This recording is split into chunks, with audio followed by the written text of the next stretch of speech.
Hi, if more libertarian economic policy is preferable to you, why did the economy do quite well historically with left-leaning economic policies in place, more specifically in time period from the New Deal to Nixon?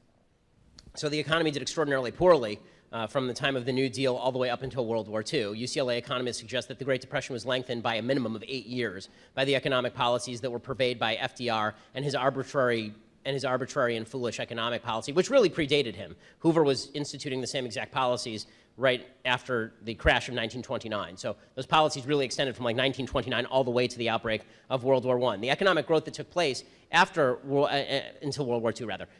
The economic growth that took place in the aftermath of World War II was a result of several factors. One was actual deregulation of the economy. Remember, there was rationing during World War II. Also, the entire world was destroyed except for the United States. When you are the only mass producer still available on planet Earth and every other Western country has been decimated, that provides a pretty good export market, as it turns out. And so there wasn't a lot of competition in the marketplace. As other countries developed, then they were able to compete better in terms of manufacturing, which is why you see the car industry in the United States slowing down in the 1970s and 1980s. As far as the idea that economic growth is tied to heavy government interventionism, that obviously is untrue to the extent that the heavier the government intervention, the less economic growth there is. I don't have to cite Venezuela or Cuba.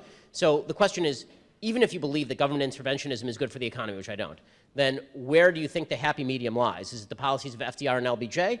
Or is it possible that the policies of the early 1920s, which were economic boom times for the United States and were extraordinarily libertarian, are better economic policies? There's a reason that entrepreneurs, business owners seek out places where they are taxed less and regulated less. There's a reason that the United States is still the world's most powerful economy, and it's because of all the developed countries, we are the least regulated and in many cases the least taxed, although not on a corporate level. So government interventionism, the record that government interventionism has caused economic strength in the United States is scanty at best. I mean, that correlation does not even match up, in my opinion.